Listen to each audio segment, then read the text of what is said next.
Sir GCS क्या होता है? जीसीएस आप बताइए, आपके हिसाब से क्या होता होगा? सर जनरल आप नॉलेज। आप एक थेरेपिस्ट हैं और आप कई बार ऐसे मरीजों को देखते होंगे जो चैतन्य नहीं है और आप भर्ती कर लेते हैं।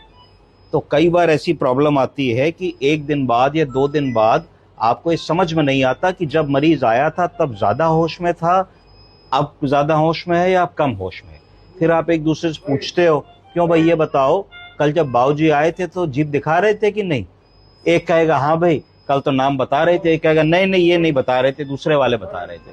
तो हम इन चीजों को कैसे डॉक्यूमेंट करते हैं? अगर हम किसी को लिखते हैं कि मरीज ड्राउजी था, तो ड्राउजी का मतलब होता है कि भाई हमने उसको उठाया तो वो उठ रहा था पर मुश्किल से उठ रहा था, ड्राउजी था।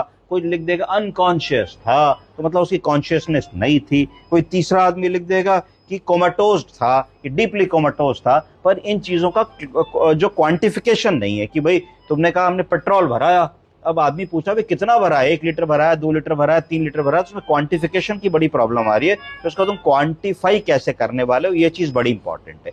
तो इस जो मरीज की चैतन्यता के स्तर को, उसके न्यूरोलॉजिकल स्टेटस को, वो आदमी कितना कॉन्शियस और ओरिएंटेड है, इसको अगर हम गिनती में लिखते हैं, क्वांटिफाई करते हैं, जैसे बीपी नापते हो तो क्वांटिफाई करते हो कि साहब 140/90 आया, शुगर नापते हो तो क्वांटिफाई करते हो 217 आई। उसी तरीके से मरीज की चैतन्यता के स्तर को क्वांटिफाई करेंगे एक चार्ट के थ्रू, एक स्केल के थ्रू, जिसको कहा जाएगा जीसीएस, ग्लासगो कोमा स्केल। तो इस पे कोई उंगली नहीं उठा सकता आपके ऊपर। कोई ये नहीं कह सकता भाई कॉन्शियस था तुमने अनकॉन्शियस लिख दिया, कोमाटोस था तुमने नॉन कोमाटोस लिख दिया, ड्राउजी था तुमने कुछ और स्टुप्रोज लिख दिया। तो ये तुमसे आदमी नहीं कह पाएगा। तो ग्लासगो कोमा स्केल जो है, ये मरीज के न्यूरोलॉजिकल स्टेटस को कागज पे क्वांटिफाई करने की जांच को कहा जाता है। इससे क्या पता लगेगा? 3 चीजें पता लगेंगी, 3 चीजें देखोगे जीसीएस में, ग्लासगो कोमा स्केल में। सबसे पहले आई ओपनिंग, कि मरीज की आंखों का मूवमेंट और आई ओपनिंग कैसी है। दूसरी चीज देखोगे वर्बल रिस्पॉन्स, कि तुम मरीज से बातचीत कर रहे हो, मरीज तुम्हारा बात कर पा रहा है कि नहीं कर पा रहा है। तीसरी चीज देखोगे मोटर रिस्पॉन्स। मोटर रिस्पॉन्स का मतलब है क्या वो कहने पे हाथ उठा रहा है, क्या वो कहने पे चुटकी बजा रहा है, क्या वो कहने पे तुम्हारा कमांड फॉलो कर रहा है कि नहीं कर रहा है। ग्लासगो कोमा स्केल में 3 चीजें हुई, EVM, eye opening, verbal response, motor response. E मतलब आई, वी मतलब वर्बल, एम मतलब मोटर।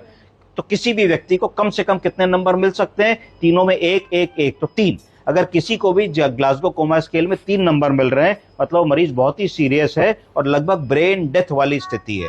कहा जाता है कि ग्लासगो कोमा स्केल में